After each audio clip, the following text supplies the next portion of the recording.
자, 안녕하세요. 차판 세부장입니다. 안녕하세요. 차판 세부장입니다. 안녕하세요. 차판 세부장입니다. 오늘도 저희 유튜브 채널에 방문해 주셔서 감사드립니다. 자, 오늘 제가 나온 곳이 광주에 있는 매매단지에 왔습니다. 부산에서 광주까지 수원에 있는 SKV1이라는 부산에서 경기도 용인으로 구매 대행하러 나왔습니다. 구매 대행하러 나왔는데요. 옆에 있는 차량을 저희 구독자님께 추천드리러. 자, 안녕하세요. 차판 세부장입니다. 오늘도 저희 유튜브 채널에 방문해 너무 감사드립니다. 자, 오늘은 제가 창원에 왔습니다.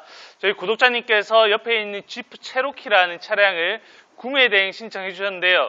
많이 들어보셨던 분들도 계시고 생소하신 분들도 계시는데요. 2000cc 디젤 차량이고요.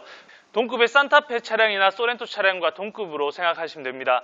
이번 지프 체로키의 신차 금액이 한 5천만원 중반대로 알고 있는데요. 판매되는 금액이 1,700만원대 판매되고 있습니다. 실제적으로는 이보다 더 저렴하게 광고가 나가 있고요. 실제 광고 나가는 금액이 1,620만원에 광고 나가 있습니다. 자, 연식은 2014년 8월 달에 등록된 차량이고요. 주행거리가 12만 3천 킬로 주행했습니다. 수입 차량이 11만 킬로가 넘어가는 주행거리를 가지고 있다 그러면 보통 소모품이나 아니면 어떤 누유에 대한 걱정이 굉장히 많으실 건데, 그래서 수입차 전문 정비업체에 가서 하체 점검을 할 겁니다.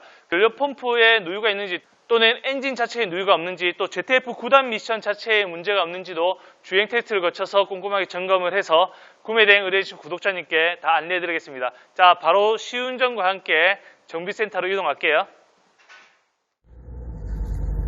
얘네들은 네.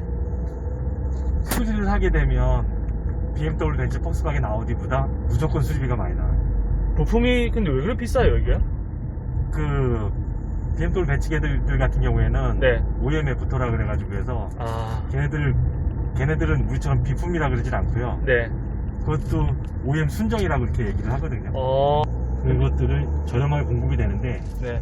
얘네들 같은 경우에 차 수요가 그만큼 안 되니까 그렇죠. 제가 봐서 생산을 안 하는 것 같아요. 아, 그러니까 뭐 호스 하나 가지고도 아까 그 말씀드렸던 호스 살짝 누유되는 것들, 그런 네. 거 있는 거, 네. 그런 것도 뭐 몇십만 원 하는 애들도 있고.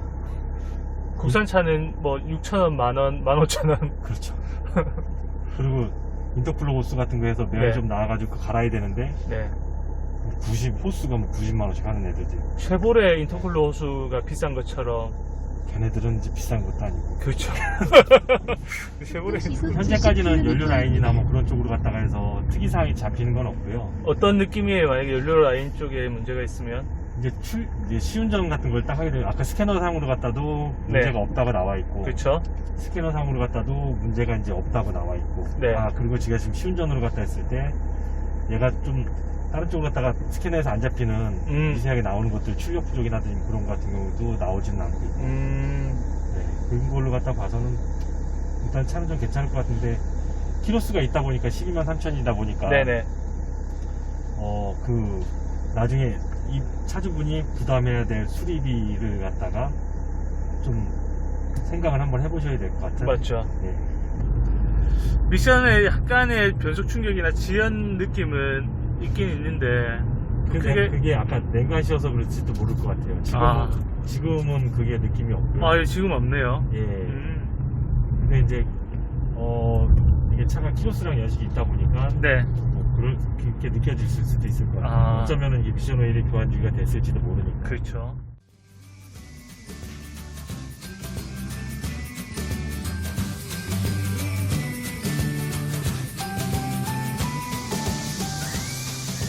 차는 생각보다 괜찮네요. 미세 누유는 조금씩 있는데, 네네.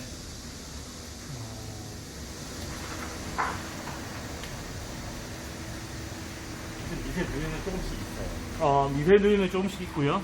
예.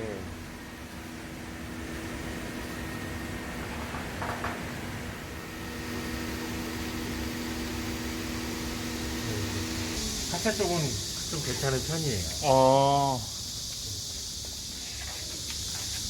현재까지는. 노함이 조금 있으면 나중에 소리가 날 수도 있겠네요. 부팅이 나가기 시작은 했는데, 네. 그거는 뭐 지금 교환하자는 얘기는 못하니까. 네. 못해 단가가 세게 나오니까. 자, 구매 대행은 체로키 흰색 차량이고요. 굉장히 잘 빠진 라인이라고 생각됩니다. 진짜 외관은 진짜 간지가 잘 흐르는데요. 2014년식부터 이렇게 페이스리프트가 됐습니다. 체로키가. 근데 잘 보시면 2019년에 나온 산타페 TM하고도 거의 비슷하죠. 자, 헤드램프가 두 가지로 나눠져 있죠. 야간 주행등이 아래로 내려왔습니다. 그리고 일반 램프는 위쪽으로 올려오면서 좀 더 날카롭고 좀 깔끔한 외관 디자인을 보이고 있습니다. 또 다른 특징이 뭐냐면 오프로드 하면 지프 아니겠습니까? 그래서 타이어와 차체의 공간이 굉장히 넓습니다. 험로를 주행할 때나 이럴 때 잘 빠져나오기 위해서 이렇게 공간을 만들어 놓은 것 같고요. 크롬 휠에 기스가 거의 없네요. 자, 트렁크 모습 보시면, 자, 트렁크가 특징적으로 두 가지가 있는데, 트렁크가 첫 번째는 굉장히 높게 올라갑니다. 그래서 짐을 넣고 뺄 때 굉장히 손쉽게 돼 있죠. 자, 일반적으로 짐을 실을 때 트렁크 높이 때문에 머리가 걸리는 경우가 더러 있는데요. 이 차량은 트렁크 자체가 높게 열리기 때문에 그런 어려움이 없습니다. 그래서 버튼을 트렁크에 마련해 놓지 않고 아래쪽에 보시면 트렁크 버튼이 트렁크 안쪽에 있습니다. 이게 좀 특별한 점이고요. 자, 러기지 스크린은 안쪽에 있습니다. 자, 트렁크 안쪽 보시면 예비 타이어는 없고 타이어 펑크를 추리할 수 있는 리페어 키트가 이렇게 마련되어 있습니다. 디자인도 물론 좋지만 외관 관리 상태가 굉장히 좋은 차량 같습니다. 외관에 기스나 아니면 흠집 없고요. 밑에 투톤으로 되어 있는 플라스틱 커버 부분도 굉장히 관리 상태가 좋습니다.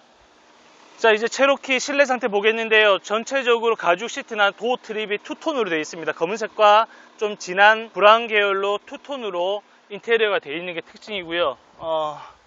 자, 주행거리는 123,251km 주행했습니다. 스티어링 휠 가죽 깨끗하고요.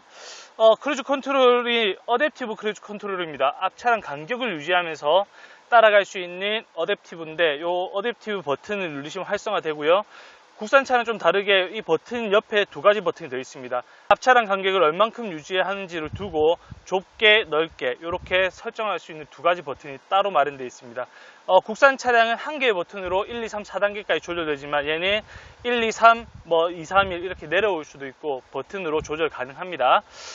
자, 센터페시아에 8.5인치 인터페이스가 마련되어 있습니다. 내비게이션은 구글맵을 사용할 수도 있는데요. 휴대폰으로 어플을 이용해서 휴대폰 화면을 전송해서 사용할 수도 있습니다. 물론 유선으로 연결해야 되고요. 어플을 사용해야 됩니다. 자, 후방 카메라가 굉장히 깨끗하게 잘 나옵니다. 굉장히 깔끔하죠. 자, 여러가지 버튼들 중에 전방 추돌 경보 시스템, 그 다음에 차선 이탈 방지 시스템과 함께 차선 유지 보조 시스템, 그러니까 차선이 혹시나 넘어갈 때 핸들이 자동적으로 조작이 됩니다. 근데 국산차는 약간 신경질적으로 조작이 돼요. 이렇게. 근데 이 체로키는 약간 부드럽게, 왜 넘어갔어? 이런 느낌으로 이 핸들이 조작되기 때문에 약간 부드러운 느낌을 받았어요. 자, 아래쪽에는 ISG, 그러니까 정차 시에 시동을 끄고 켜는 버튼이 있고요. 자, 나머지 특징적인 게 사륜구동 버튼인데요.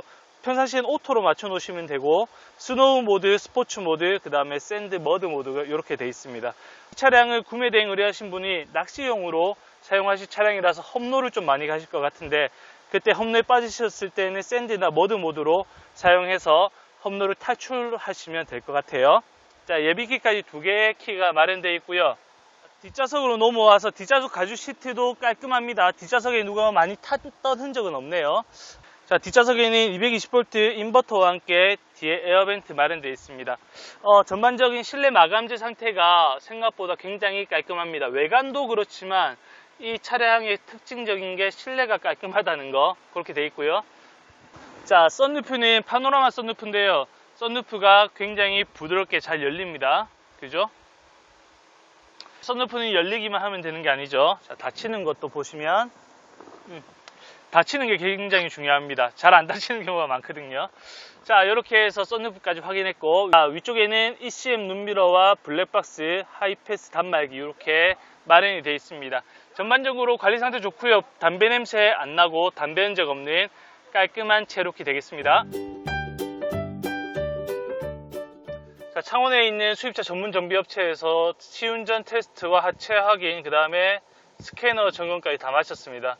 시운전 했을 때는 엔진 온도랑 또 미션 온도가 어느 정도 올라갔기 때문에 미세한 변속 충격이나 이런 건 안 나왔는데, 냉간 시에 제가 느꼈던 미세한 변속 충격은 있긴 있습니다. 근데 미션 오일 한번 교체하시면 문제가 좀 잡힐 것 같고요. 하체 점검했을 때는 크게 문제는 없었고 미세 누유가 몇 군데 보였다고 합니다. 지금 이 차는 성능 기록부 상에도 지금 미세 누유나 그런 게 찍혀 있지 않아요. 다 양호 판정을 받았기 때문에 성능 보증으로 보증이 되는 부분입니다. 근데 그게 굉장히 미세하기 때문에 이게 누유다 아니다라고 판명이 날지는 모르겠어요. 그래서 카센터마다 아니면 좀 다르겠지만 이번에 갔던 카센터에서는 진짜 미세 누유고 지금 당장 수리할 필요는 없다라고 결론이 났고요. 이 체로키 같은 경우에는 하체 잡음이나 이런 게 굉장히 많이 들려오는데 이 차량은 다행히 아직 문제는 되지 않지만 앞에 로우암 쪽에 고무부싱이 거의 다 돼갑니다. 그래서 차후에 좀 타시다 보면 로우암에서 소리가 좀 올라올 수도 있습니다. 그때 로우암을 교체하시면 되고요. 카센터 사장님께서 조언하시기를 이 차량은 다른 차량보다는 소모품 교체 비용이 좀 많이 나올 거다. 그래서 지금은 괜찮을 수도 있지만 나중에 수리비를 한번 들어보면 놀랄 수도 있기 때문에 마음의 준비를 좀 어느 정도 하시는 게 좋다고 하셨고요. 저도 신차 금액에서 많이 다운되는 차량들, 특히 수입차 중에서도 지프 같은 비인기 차종이나 많이 거래가 되지 않는 차량들은 어쩔 수 없습니다. 부품 생산이나 이런 것들이 많지 않기 때문에 다른 인기 차종보다는 또 FT 제품이 많이 안 나오기 때문에 이런 차들은 부품이 좀 비쌉니다. 그리고 수리 비용도 많이 발생되고요. 그런 거를 충분히 감안하신 다음에 이 차를 선택하시거나 구입하시는 게 좋을 것 같습니다. 자, 궁금한 차량이 있으면 차 파는 채부장 찾아주시고요. 구매 대행 의뢰해 주시면 오늘 저는 꼼꼼하게 점검해서 이상이 있는 부분은 다 솔직히 말씀드리겠습니다. 자, 여기서 마무리하겠습니다. 수고하십시오.